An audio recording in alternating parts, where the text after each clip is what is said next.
Olá, um bom dia, ou boa tarde, boa noite, dependendo do horário que você está assistindo o vídeo. Hoje a gente vai aqui continuar nesse vídeo a gravação da parte 2 de cinemática. Na parte 1 nós falamos sobre deslocamento, sobre velocidade, sobre os tipos de velocidade e hoje nós vamos comentar um pouquinho sobre a aceleração, tá certo? Já definindo, a aceleração é uma grandeza vetorial. Ela mede a variação da velocidade no tempo e, portanto, você pode vê-la da seguinte maneira matematicamente. Se a aceleração é a variação da velocidade no tempo, você pode dividir dessa maneira. Você tem que a aceleração é igual ao vetor velocidade vezes um escalar, que é o inverso do tempo. Então, você tem aqui que a aceleração é a multiplicação entre um vetor e um escalar.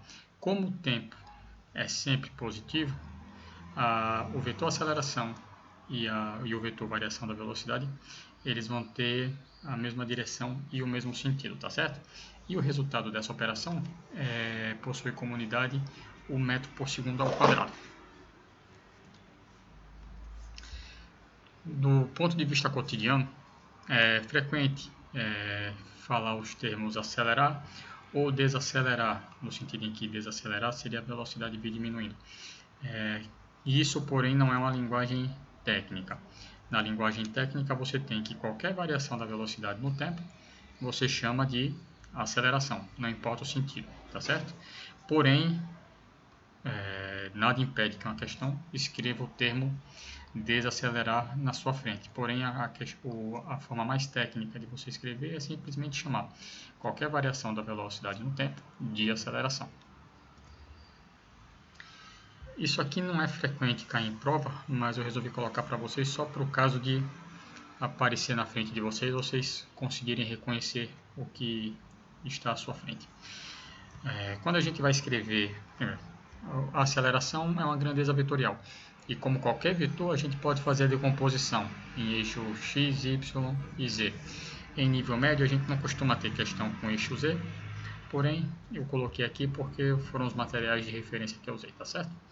Mas só para você entender que quando você fala a componente x da aceleração média, a gente costuma colocar esse tracinho aqui em cima. Não pense que era um vetor e eu esqueci de completar a seta, não. É isso aqui mesmo, que é da maneira que está aqui mesmo. Então, quando a gente tem os componentes da aceleração média, você tem o componente ax, ay e az, e sobre eles você tem esse traço passando por cima. Então, isso aqui já indica para você, esse traço, que essa componente é uma componente de aceleração média. Por outro lado, a componente da aceleração instantânea já não tem nenhuma seta, tá certo? A aceleração média.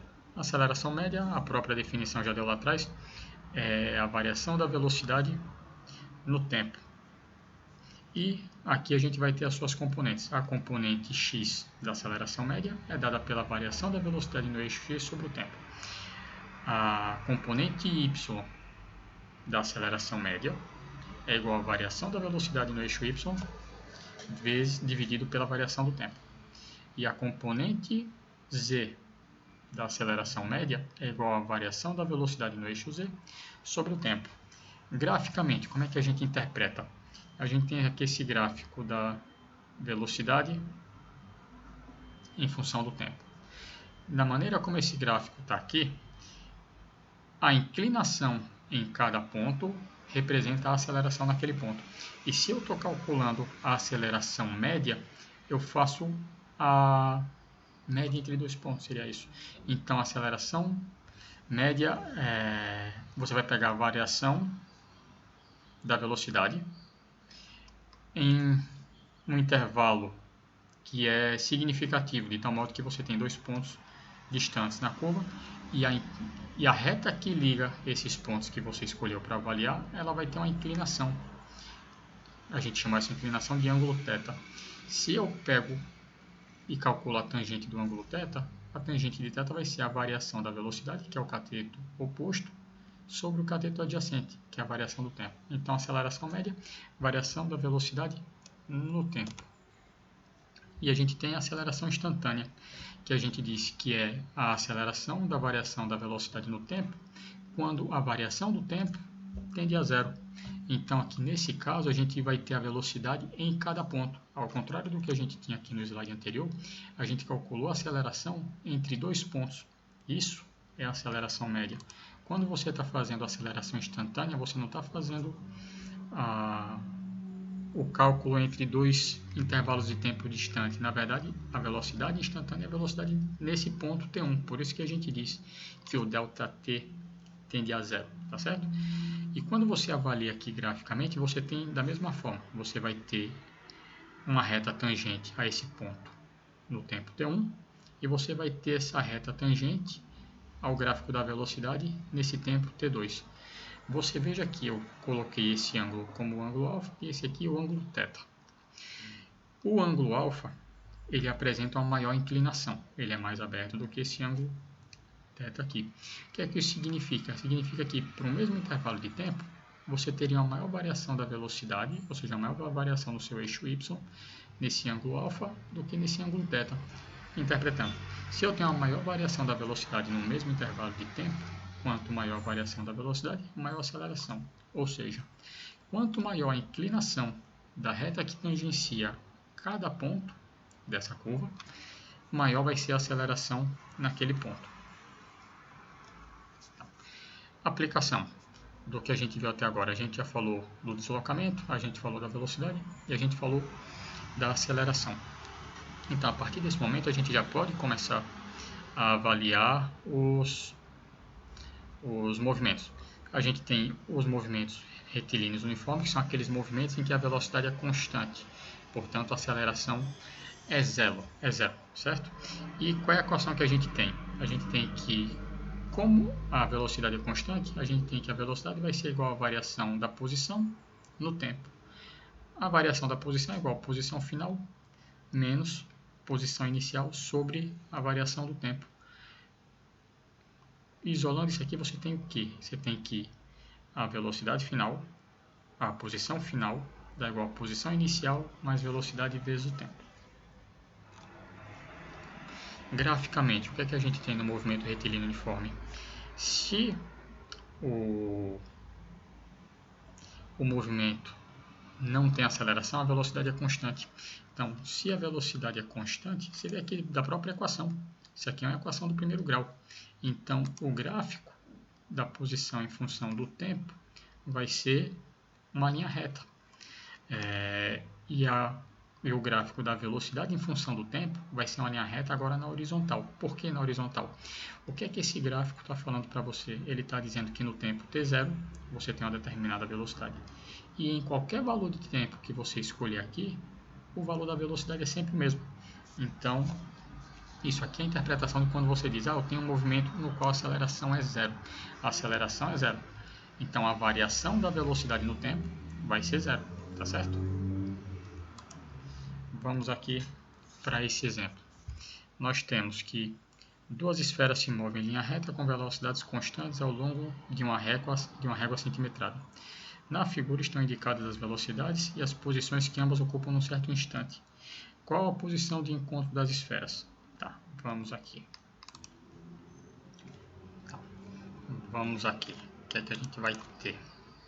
Tá, primeiro, nós estamos frente a uma questão de vetor. Você lembra, apareceu uma questão de vetor na sua frente, cria o teu eixo de referência, tá bom? E aqui a própria régua já te dá as posições, então você nem precisa marcar o zero, se preferir assim fazê-lo. Mas vamos aqui. Nós estamos frente a uma questão que fala de duas esferas que se movem com velocidades constantes. Então nós estamos frente a uma questão de movimento retilíneo uniforme. A questão também nos mostra que esse movimento ocorre em apenas um eixo, tá certo? Então nós temos uma questão de um movimento retilíneo uniforme ocorrendo em apenas um eixo. Então, questão de movimento retilíneo uniforme. Primeira coisa que você faz, por ser vetor, você coloca o teu eixo de referência. Segunda coisa, por ser uma questão de movimento retilíneo uniforme, você precisa se lembrar da equação. E é uma parte que pode ser um pouco chata, porque realmente existem equações nessas questões de tanto movimento retilíneo uniforme, como de movimento uniforme variado. Meu conselho, a melhor maneira de acabar enfiando isso na cabeça é praticando questão. Talvez existam outros métodos, mas para mim o que funcionou foi realmente fazer questão. Então, nós temos aqui a equação do movimento retilíneo uniforme, que diz que a posição final dentro de um sistema é igual à posição inicial mais a velocidade vezes o tempo. Então, o que acontece nesse tipo de questão? Nós temos duas esferas, cada uma com sua velocidade. As velocidades de cada uma delas é constante, porém o valor das velocidades de cada uma delas é diferente uma em relação à outra. Então, em algum momento, essas esferas vão se encontrar, já que elas têm módulos diferentes e estão indo na mesma direção e no mesmo sentido. Então, como é que você faz esse tipo de questão? Como é que você determina? Como é que eu começo? Vamos lá. Se essas duas esferas vão se encontrar, pense o seguinte: se elas vão se encontrar, é porque elas vão estar na mesma posição. Elas vão estar no mesmo ponto dessa régua no momento em que uma se encontrar com a outra. Então, o ponto que você tem em comum é que, no momento em que essas esferas se encontrarem, a posição final da esfera 1 vai ser igual à posição final da esfera 2, tá certo? Então, você pega agora a equação do movimento retilíneo uniforme. Você tem que, para a esfera 1, a posição final, que vai ser o ponto de encontro, vai ser igual à posição inicial, que no caso é 10, mais a velocidade, que é 5 cm por segundo, vezes o tempo que a gente não sabe. E para a esfera 2, você vai ter o quê? Que a posição inicial é 14 centímetros, mais a velocidade, que é 3 centímetros por segundo, vezes o tempo, que é o que a gente não sabe. Resolvendo essa igualdade aqui, a gente achou no fim das contas o tempo. Ou seja, a partir desse instante aqui que a gente está vendo na fotografia, se essa situação mantém essa configuração de velocidade para os dois corpos, o tempo necessário para eles se encontrarem é de 2 segundos. Ou seja, no primeiro momento, você não encontrou a posição do encontro, você determinou o tempo que vai demorar para esse encontro acontecer. E para determinar a posição final, você pode aplicar esse tempo em qualquer um desses dois corpos. Por exemplo, continuando chamando essa esfera de esfera 1, você tem que a posição final dela vai ser igual à posição inicial, que é 10. 10 mais 5, que é a velocidade, e 2 é o tempo que você calculou. Então, 10 mais 5 vezes 2 é 10 mais 10. A posição final vai ser 20. Agora, quer saber e se fizer pelo outro corpo, como é que é o resultado? Tá bom. Vamos aqui para o outro corpo. Se a gente usar o corpo 2, a posição final dele, que vai ser o ponto do encontro, vai ser igual à posição inicial, que é 14, mais a velocidade vezes o tempo. A velocidade é 3, o tempo é 2. 3 vezes 2 dá 6. 14 mais 6, posição final 20. Ou seja, esse tipo de questão que te fala em movimento retilíneo uniforme de corpos com velocidades diferentes que vão se encontrar em um determinado ponto de um eixo, recomendo usar como ponto de partida o princípio que, se esses corpos vão se encontrar, é porque eles vão ocupar uma mesma posição. Eles vão estar na mesma posição. Então, se eles vão estar na mesma posição, você aplica a equação do movimento retilíneo uniforme e você não vai achar a posição no momento inicial, você vai achar o tempo. E depois desse tempo você pode aplicar sobre qualquer um dos dois corpos que o resultado vai ser o mesmo. E é assim que você resolve esse tipo de questão, certo? Exemplo 2. A figura mostra, em determinado instante, dois carros, A e B, em movimento retilíneo uniforme. O carro A com uma velocidade de 20 colide com B no cruzamento C. Desprezando-se as dimensões dos automóveis, a velocidade escala de B é. Tá, vamos lá. Tá, vamos aqui. Interpretando a questão, tem um ponto aqui que, se você não ficar atento, pode acabar te confundindo. O que acontece? Você olha essa questão e, por ser uma questão que fala de velocidade, fala de deslocamento, você pensa, opa, é uma questão de vetor. Então, eu vou criar meu eixo de referência e você cria um eixo X e um eixo Y. Entenda, apesar da questão apresentar dois eixos, cada um desses corpos vai se mover apenas em um dos eixos, tá certo? Tem que ficar bem claro isso. Então você faz isso como se fossem duas questões diferentes, mais ou menos. Você trata o corpo A fazendo um movimento retilíneo uniforme em uma só dimensão, e depois você trata o corpo B realizando um movimento retilíneo uniforme em uma só direção. Tá, como é que a gente faz isso? A questão nos diz que tem um corpo A se deslocando a uma velocidade de 20 metros por segundo, partindo dessa distância do eixo Y, ou seja, a gente criou o nosso eixo X, o referencial ficou aqui no ponto zero, né, já que a gente criou dessa maneira. Então, a posição inicial desse corpo não vai ser zero, como a gente costuma fazer na maioria das questões. A posição inicial vai ser menos 50, já que a gente vai estar na posição com um módulo de 50 e no sentido contrário ao eixo. O eixo X cresce para cá, então para cá vai ser a posição inicial é menos 50. Então, a gente vai ter um corpo A e aplicando a equação do movimento retilíneo uniforme sobre esse corpo A, a gente vai ter que a posição final de A vai ser igual à posição inicial mais velocidade vezes tempo. Tá? Quem é a posição final? O zero. Quem é a posição inicial? Menos 50. A velocidade é 20 metros por segundo e o tempo a gente calculou. É um tempo de 2,5 segundos.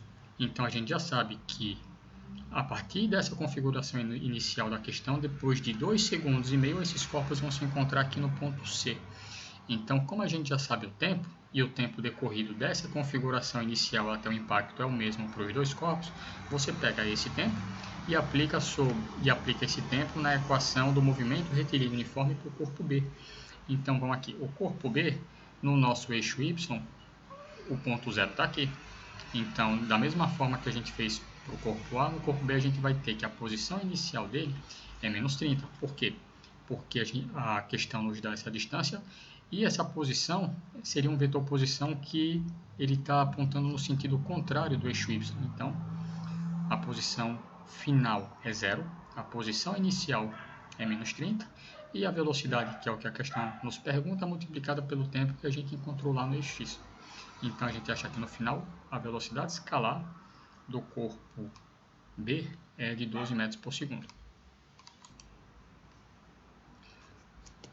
Certo? Então, vamos agora aqui olhar o movimento uniforme variável. Vamos lá. Antes, a gente viu o que é o movimento retilíneo uniforme. É um movimento onde não existe aceleração, portanto, o módulo, direção e sentido do vetor velocidade ele é constante dentro do tempo. Porém, quando entra questões de movimento uniformemente acelerado, até corrigir isso aqui, uniformemente variado, desculpa, nós vamos ter uma aceleração que, como a gente viu por definição, é o que ela mede a variação da velocidade no tempo, ou seja, a sua velocidade vai mudar. Pode ser em módulo, direção e sentido.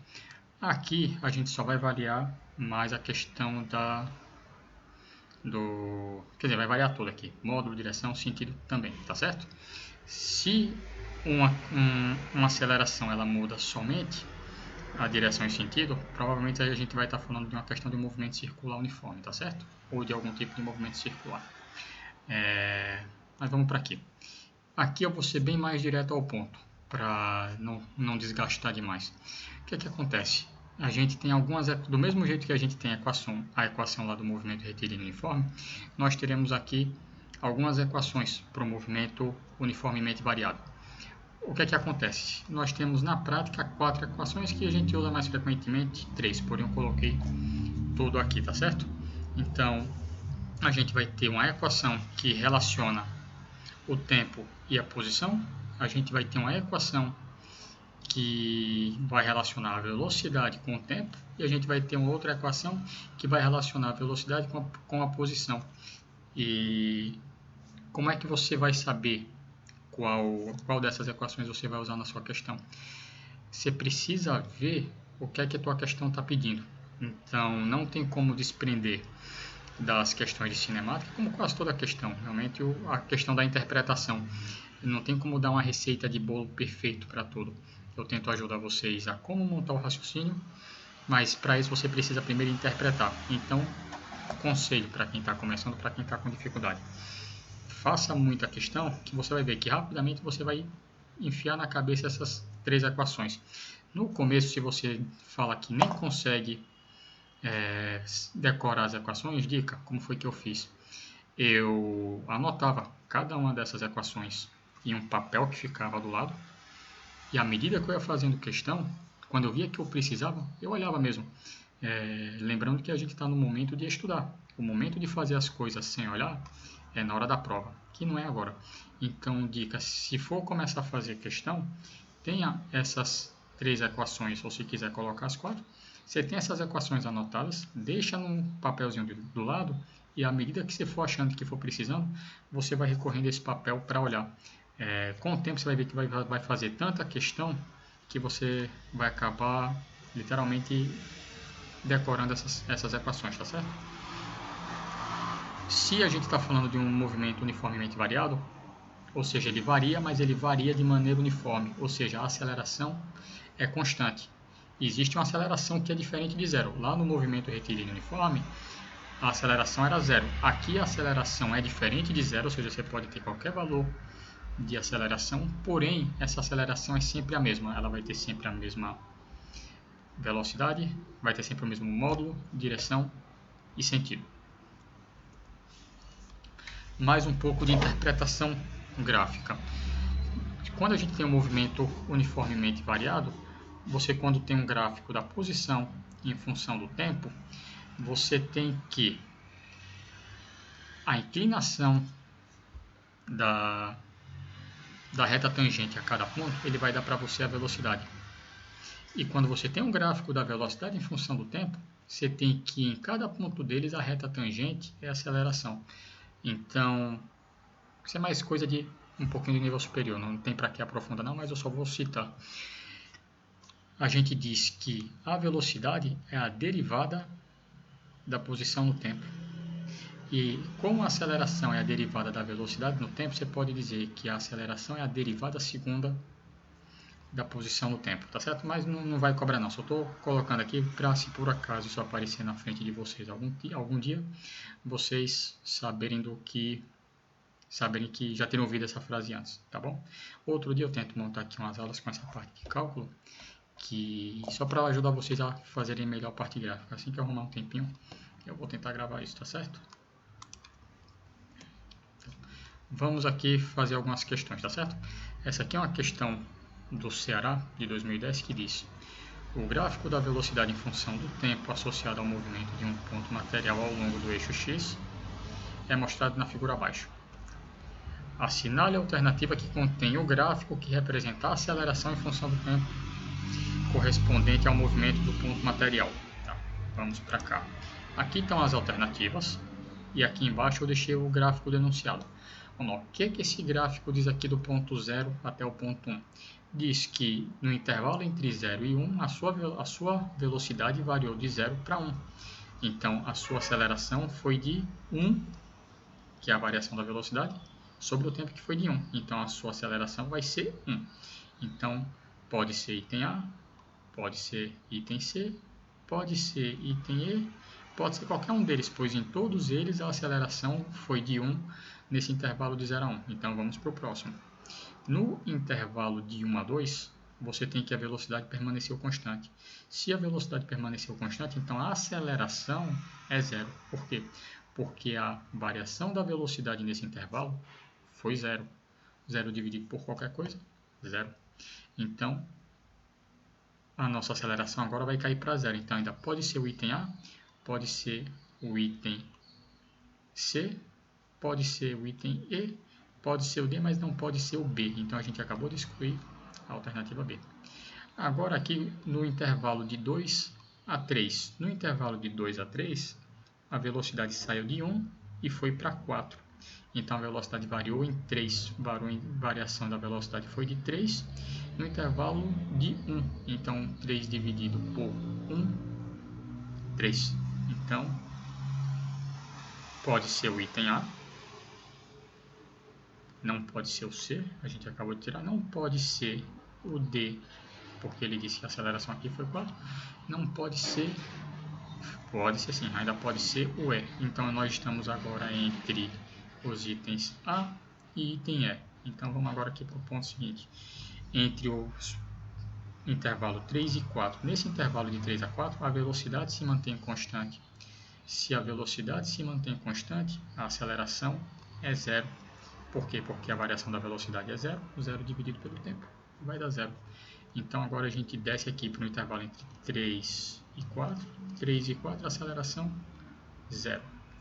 Item E, que é a nossa outra alternativa, já não é. Entre 3 e 4 ele coloca uma aceleração de 4. Então a nossa resposta, item A. Ou seja, para que serve essa questão? Para você interpretar como é que você, de um gráfico de velocidade em função do tempo, você avalia a sua aceleração em função do tempo, tá certo? Próxima questão. Ela diz para você que um atleta inicia seu treino a partir do repouso e começa a cronometrar seu desempenho a partir do instante em que está a uma velocidade constante. Todo o percurso feito pelo atleta pode ser descrito por meio de um gráfico de posição em função do tempo.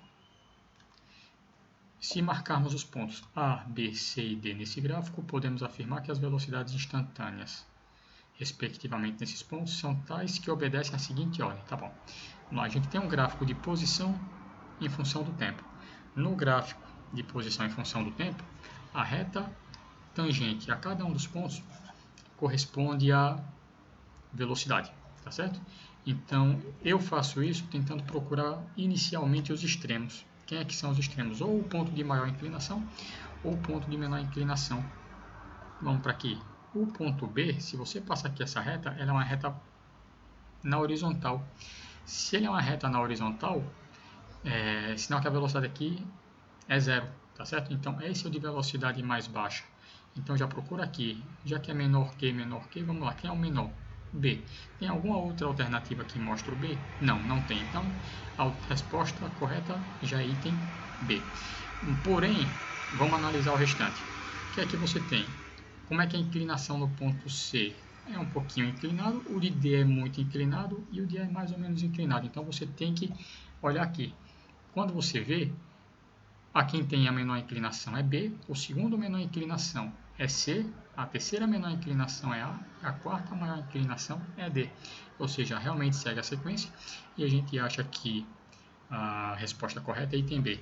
Qual o ponto cobrado dentro dessa questão? O ponto que ele te cobra é saber que em um gráfico de posição em função do tempo, a inclinação, a tangente, a inclinação da reta tangente a cada ponto vai lhe dar a velocidade instantânea naquele ponto.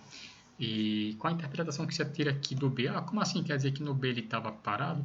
Quase, você vê que a velocidade aqui, a inclinação dela é positiva, a partir desse ponto ela fica negativa, ou seja, nesse ponto aqui ele está invertendo a direção dele, tá certo? Vamos aqui, questão da FUVEST de 2001, essa para mim é a questão mais importante, a gente vai trabalhar um pouquinho devagar aqui nela, tá certo? Vamos aqui, o que é que diz o nosso enunciado? Diz que um motociclista move-se com velocidade de 10 metros por segundo sobre uma superfície plana, até atingir uma rampa no ponto A, inclinada em 45 graus com a horizontal, como indicado na figura. A trajetória do motociclista deverá atingir novamente a rampa a uma distância D, e ele diz que essa distância D é igual à distância H do ponto A, aproximadamente a uma distância horizontal do ponto A, aproximadamente igual a. Tá, vamos aqui. Primeiro, estamos frente a uma questão de vetores. Se eu estou frente a uma questão que trabalha a grandeza vetorial, a primeira coisa que eu faço é criar o meu eixo de referência. Criei um eixo de referência com o ponto A sendo a origem. E aí, dessa maneira, eu coloquei o eixo X crescendo para a direita, eu resolvi colocar o eixo Y crescendo para baixo. Você pode colocar o eixo Y crescendo para onde você quiser, mas isso só vai mudar os seus referenciais de aceleração, de posição, porém o resultado final tem que ser o mesmo. Se você fizer escolhendo eixos em pontos diferentes e achar resultados diferentes, foi porque você errou em algum dos dois ou nos dois. Mas não é para a escolha do seu eixo de referência mudar o resultado da tua questão. Ela serve simplesmente para lhe dar um parâmetro de comparação. Então vamos aqui. Isso é uma questão onde você, agora sim, você vai ter um corpo que vai ter um movimento inicialmente no eixo X e vai chegar a um ponto em que ele vai entrar em queda livre e ele vai passar esse mesmo corpo a ter movimento no eixo X e no eixo Y. Tá? Lembra o lançamento oblíquo, né? Então, como é que a gente faz esse tipo de questão? O que eu vou falar não vai valer sempre, tá certo? Vai depender do desenho da tua questão. Porém, é o que passa na minha cabeça toda vez que aparece esse tipo de questão na minha frente. Essa moto, ela vai ter um movimento retilíneo uniforme no eixo X. E após ele começar a queda, a velocidade no eixo X não vai aumentar. A aceleração que ele vai sofrer é uma aceleração gravitacional. Essa aceleração gravitacional está no eixo Y. Então, só o que vai mudar nessa tua questão é a velocidade no eixo Y. No começo, ele não tem velocidade no eixo Y, ele tem um movimento puramente horizontal. A partir do momento em que ele entra em queda livre, você passa a ter uma velocidade no eixo Y e que vai sendo acelerada graças à ação da gravidade, tá certo? Então, o que é que eu penso sempre quando aparece uma questão na minha frente? Quase sempre é da seguinte maneira: quase sempre você vai usar o eixo X para descobrir qual o tempo que vai levar para fazer o movimento que você tem. E esse tempo que você acha no eixo X, que é na horizontal, você vai aplicar lá no eixo Y. Vai ser sempre assim? Não. E quando é que vai mudar? Mais uma vez, entra a importância de você fazer a interpretação do teu enunciado. Quem vai determinar o que você vai usar e como vai usar é o desenho do experimento que está na tua frente. Porém, eu já digo a você, quando aparece uma questão para mim de lançamento oblíquo, primeira coisa que me vem pela cabeça: opa, eu vou usar o eixo X para descobrir o tempo e vou depois aplicar esse tempo em alguma outra equação lá no eixo Y, que vai ser um movimento uniformemente variado. Mas nem sempre é assim. Mas esse é o primeiro caminho que eu vou pesquisar nas questões desse tipo. Às vezes o caminho mostra, e na maioria das vezes ele mostra que o caminho é esse mesmo, porém vai depender do desenho da tua questão. Então vai depender do desenho da tua questão e do que a questão pede para você, tá certo? Então vamos para cá. Se eu vou começar usando o eixo X para me dizer qual é o tempo, no eixo X nós temos o movimento retilíneo uniforme. E aqui a gente aplica a equação do movimento retilíneo uniforme. No eixo X, a partir do momento em que ele entra em queda livre, ele vai manter a mesma velocidade no eixo X. Então a gente vai ter que a posição que ele vai estar, no eixo X ele vai deslocar D, que o próprio enunciado nos diz. A posição é igual à posição inicial mais velocidade vezes o tempo. Tá? Quando ele começa a cair, ele vai começar a cair aqui do ponto de origem. Então a posição inicial é zero. Então você vai ter que a posição final, que é D, é igual à posição inicial, que é zero, vezes velocidade vezes tempo. Mais velocidade vezes tempo, desculpa. Então você tem que D é igual a velocidade vezes tempo e o tempo é igual a D sobre V. E eu chamei isso aqui de equação 1. Tá, eu achei o tempo na horizontal e agora eu vou para a vertical. Na vertical, nós temos a equação que relaciona a posição com o tempo. Então, eu pego essa equação que diz que o y é igual a posição no eixo y é igual a posição inicial, faltou a bolinha aqui, tá bom? Mais velocidade inicial vezes o tempo, mais 1/2 de aceleração vezes o quadrado do tempo. Tá? Se ele vai começar a cair do ponto A, a posição inicial dele no eixo y é zero. A velocidade inicial no eixo y também vai ser zero, porque no momento que ele está nesse ponto A, no momento I, imediatamente antes ele começar a cair, a velocidade dele é zero no eixo y. Então a velocidade no eixo y inicial é zero. E a gente vai ter aqui que a posição que ele vai atingir, que é h, vai ser igual a 1/2 da aceleração vezes tempo ao quadrado. A aceleração é a aceleração da gravidade. Então a aceleração vai ser 10 metros por segundo ao quadrado. 10 vezes 1, 10, dividido por 2 dá 5. Então, a posição final, que é o h, dá igual a 5 vezes... Aí eu peguei esse tempo aqui da equação 1 e joguei para aqui. É por isso que nesse ponto a gente acha que vai ter d ao quadrado sobre velocidade ao quadrado. E essa velocidade aqui é a velocidade no eixo x. Certo? Porque isso aqui a gente calculou lá no eixo x. E a questão nos diz que a velocidade no eixo x é 20. Desculpa. Vamos voltar aqui só para ver quanto é que é a velocidade. Velocidade é de 10, tá? Desculpa. A velocidade é de 10. 10 ao quadrado dá 100. Só que eu vou ter 100 por 5, corto, e vai ficar 1 por 20, tá bom? Então, no fim das contas, você acha que esse h é igual a 20 metros. Tá certo? E agora nós vamos aqui para essa questão, que é para mostrar que não é receita de bolo, tá bom? É preciso interpretar a tua questão e saber aplicar as equações conforme o que a questão lhe pede, conforme com o que a questão te dá. Vamos aqui. Uma partícula é lançada conforme a figura nas proximidades da superfície terrestre, onde a intensidade do campo gravitacional é igual a G. Para que a partícula atinja a altura máxima h, o módulo da velocidade de lançamento deve ser igual a, certo? Vamos aqui. Uma questão que fala de grandeza vetorial e eu não sei por onde começar, por exemplo. O que é que eu faço? Cria o teu eixo de referência, tá certo? Vamos aqui. Criou o seu eixo de referência, você vai ter a sua velocidade inicial com o ângulo θ em relação ao eixo x. Então daqui, só nisso você já pode tirar algumas coisas. Você pode decompor essa velocidade no eixo x e no eixo y, então você tem que a componente dessa velocidade no eixo x é velocidade inicial vezes o cosseno de θ.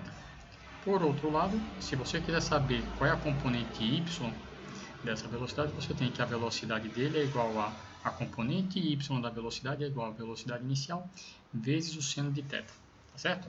Então vamos aqui, a questão pede para a gente calcular a altura. O movimento de subir e descer dessa bola só vai depender da ação do campo gravitacional que está no eixo y e da velocidade inicial. Então a gente só precisa trabalhar no eixo y aqui. Então vamos lá, a questão nos dá uma velocidade e nos pede um valor de distância, nesse caso é o h, que seria a altura. Existe uma equação, uma daquelas três equações que relaciona a velocidade com o deslocamento. Nesse caso aqui é um deslocamento no eixo y, que é a equação lá do Torricelli, ou Torricelli, não sei qual é a maneira mais correta de pronunciar. E o que é que diz essa equação? Diz que o quadrado da velocidade em um determinado momento é igual ao quadrado da velocidade inicial naquele eixo, certo? Mais duas vezes a aceleração vezes o deslocamento. Essa velocidade aqui é a velocidade no eixo y, tá certo? O que é que acontece? A questão nos diz que a altura máxima, essa bola vai atingir a altura máxima no momento em que toda essa energia cinética que ela tem no eixo y for convertida em energia potencial gravitacional, ou seja, nesse momento a velocidade nesse ponto h, a velocidade vai ser zero. Quando a bola atinge a altura h, a velocidade dela é zero, é aquele momento em que ela chegou no ponto mais alto e a tendência agora é que ela comece a descer, tá certo? Então a velocidade vai ser zero, mas aqui a gente vai ter que o quadrado da velocidade, a velocidade no eixo y, a componente y dessa velocidade é velocidade vezes o seno de θ, e a gente vai elevar essa velocidade ao quadrado, por causa da equação, mais duas vezes a aceleração vezes a altura que ele vai subir. Olhe bem que a aceleração está para baixo, e o nosso referencial a gente colocou o eixo y para cima.